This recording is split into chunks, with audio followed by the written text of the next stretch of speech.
First off, if you ask me about the pool party, I'll tell you it was boring. Yeah, it was boring. It was annoying. I think mostly annoying than boring. Because tell me why the cameras kept following Onyeka everywhere she went. Guys, it felt like the pool party was organized in honor of Onyeka. And so every other person that was there, dancing or chatting or eating or drinking, they were just guests. And so the center of attention is Onyeka, the celebrant. I mean, ladies and gentlemen, it just did not make sense. And I found it quite unprofessional on the part of the camera crew, because it was just very annoying. Very annoying. Onyeka is in front of the mirror dancing. The cameras are on her. She's turning and, turning a bomb. The camera is on her bomb. I mean, there were other people that were not necessarily whining their bomb the way she was doing, but they were moving their bodies. They were having conversations. Then, by the way, twins were in one corner at one end of the garden. They were having conversations. Normally, they could have just, at least allowed us to listen to what they were talking about, because they were not alone. I mean, there were people in different corners of the garden just doing their own thing, which is typical of Big Brother's pool parties. Things were happening in that pool party or at that pool party, but they chose to ignore those people. And then they were giving people little camera times. They would pan into Onyeka, give her full head shot, full back shot, full body shot, full bum shot, full face shot, full everything, side shot, everything shot. When it got to the other people, they would show them from afar. Sometimes they would show them when they are with people. And then when they want to show someone like Nelly, if Onyeka is dancing beside Nelly, the camera will be more focused on Onyeka. It was so annoying. And hey, I have nothing against the girl. I have nothing against Onyeka. They were probably trying to, create a storyline of Onyeka was dancing unbothered, but Ozee is still talking about his situation with Onyeka. Fine. But it was so excessive. Listen, people already complain about this season, that the season is boring. And at this point, I can't help but agree. Because even the conversations are not even flowing as they were in the first 3 weeks of the season. The conversations are dead. Because now, the housemates are more focused on talking about, how the show usually is. They are now talking about the show like they are viewers, not even housemates that are in there to compete for that money. They're talking about what their handlers are doing. They're talking about what their fans are doing. They're talking about, previous seasons. What ex-housemates were doing. Without even doing anything. Now, I don't know about you, but let me know if you also observed what I am talking about from the pool party, all right? Now, aside the pool party, the aftermath of the pool party was quite exhausting. Yeah, and it was courtesy of Ozee.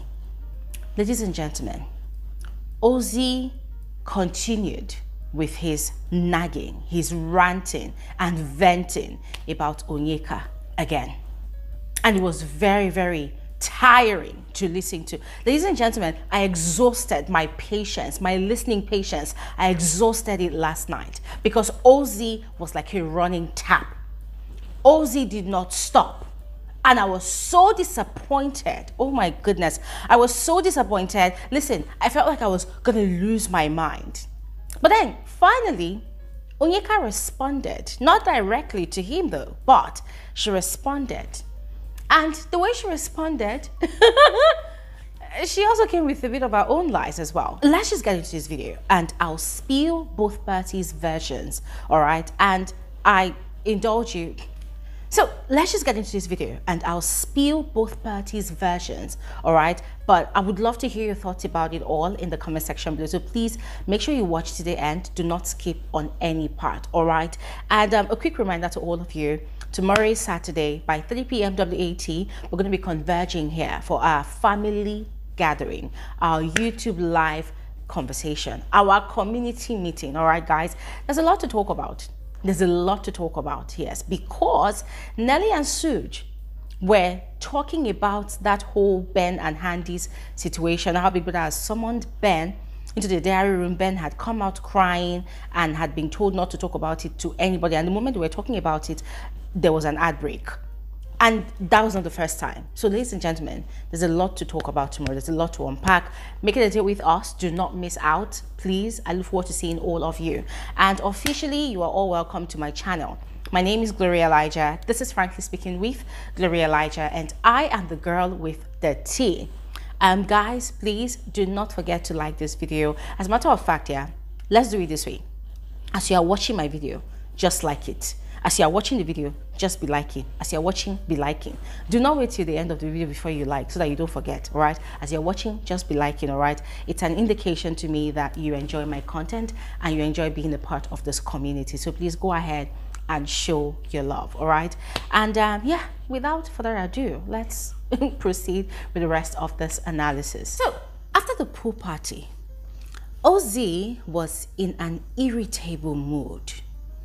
This guy was angry about everything, and it was very obvious that it was all stemming from his situation with Onyeka. Now, before the pool party, the housemates had a sponsored task, and the team that Onyeka belonged to had won, and they had been so excited. There was the 1EX handy pair in that team. Can't really remember. Okay, Beta pair were also a part of that team, and we're so excited. And you know, this pettiness that comes with winning and demonstrating excessively, you know, your excitement about winning. That was how much that team demonstrated their excitement.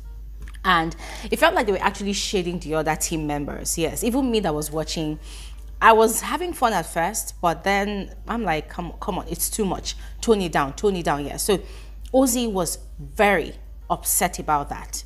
So he was talking about it with Chizoba, Onyeka's sister. He and his brother, Ozee. They were talking about it to Chizoba, and guys, in fact, it was moving from one conversation to another. So first, they were talking to Chizoba about her manner of approach when she came to collect chicken for Ben.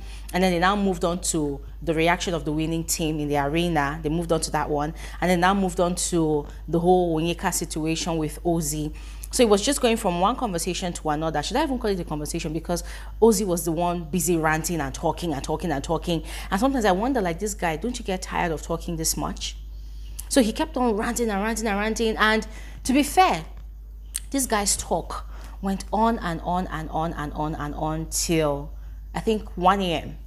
Yeah, till about 1 a.m. And I was wondering, like, but Ozee, it's okay.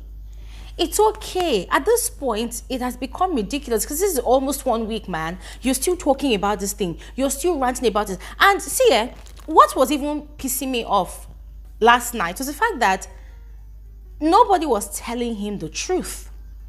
Even his brother. And I was quite disappointed because his brother, Ozee, seems like a more level-headed person. So I was actually expecting Ozee to tell him the truth of the matter, that, bro, you actually contributed to this. But then on the flip side, after thinking about it, you know, for a bit, I thought, well, both of them at the end of the day do not have any sense of boundaries. Both of them at the end of the day, they are guilty of the same thing. If Chizoba now tomorrow begins to cry foul about, oh, Ozee led me on, Ozee led me on, Ozee led me on, I won't be surprised, because that one too, hers is even more excessive. The way she's all over Ozee, the way she's always touching. And for someone that has said that he has a fiance on the outside, that is pregnant, that is planning to get married to, I think he said in December, one would have expected that there will be some boundaries as to how he allows himself to get really close to Chizoba, or even the access that she's got with his body. But then both of them, by the way, twins, it's just very obvious that they have no sense of boundaries. So me even thinking or even hoping that Ozee would be honest enough with his brother, that his brother was just as guilty as Onyeka was in that their situation. Guys, I realized that I was wrong. That I was actually you know, having high expectations of these people, because as learned as they are, as exposed as they are, turns out that they don't really understand the concept of boundaries, or they probably do, and they're just feigning ignorance, like they don't know. But then, as I mentioned earlier, Onyeka responded because she was playing pool with Fairme David and some other guys. So she was overhearing Ozee's rantings, and she was making side comments, and in a way trying to give off the air of I don't care, but she actually did care because it was getting to her. And then afterwards, she had a conversation with Fairme. Fairme David was sort of trying to encourage Onyeka not to respond to Ozee, you know, to just ignore him. And that was where Onyeka was saying that everything she said to Ebuka that day was a fact. That it all started with Ozee being jealous. That yes, he was flirting and she flirted back. So when she put it that way, I literally had to, you know, like, no, rewind, girl. What did you say? Ozee flirted with you and you flirted back? Like, if anybody heard that, you would just instantly crucify Ozee.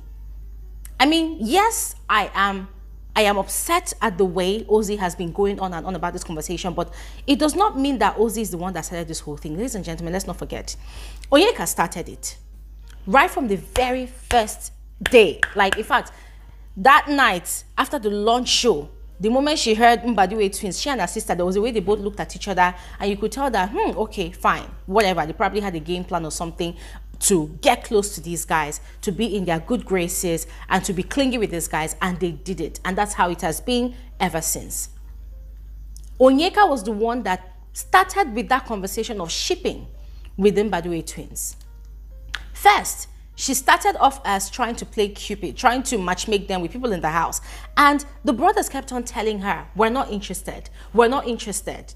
But she was very persistent, just like she was persistent with Suj, with Victoria, with almost everybody in the house. She's very persistent, going around and throwing that her ridiculous theory of snail, eating people's snail. In other words, objectifying the sexual organs of the females in the house. She was the one that started it all. Until one day, the Mbadiwe twins, they scolded her. They said, listen, all this thing you're bringing to us, we're not interested. You, apply it to yourself. Take it far. We're not interested.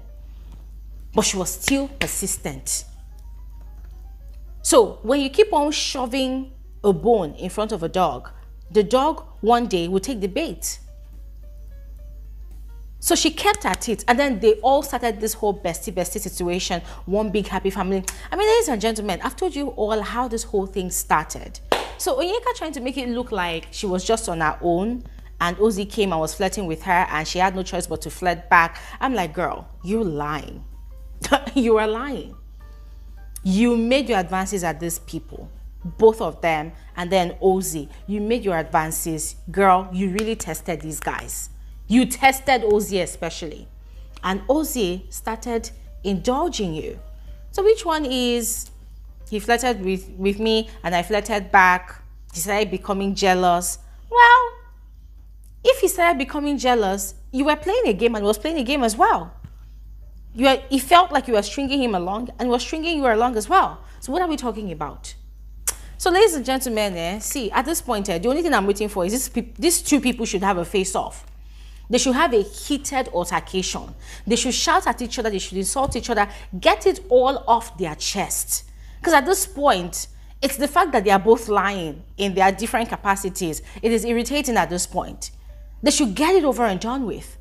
Have a shouting match. Shout at each other, insult each other to filth, drag each other to the laundry, like launder each other properly, do whatever you want to do, and then shut the hell up. Let us hear what. Because at this point, I'm sick and tired of hearing about their conversation. It is annoying at this point because these people are not admitting to their wrongs in that situation. They are not taking accountability for their own actions, for their contribution to that whole mess. So they should shut up already. And let's see better because you know what, guys, this is it. I'm done. I am done. Guys, just go ahead and share your thoughts in the comment section below. I'll see you guys on another video soon. Thanks for watching and have an amazing day. Bye.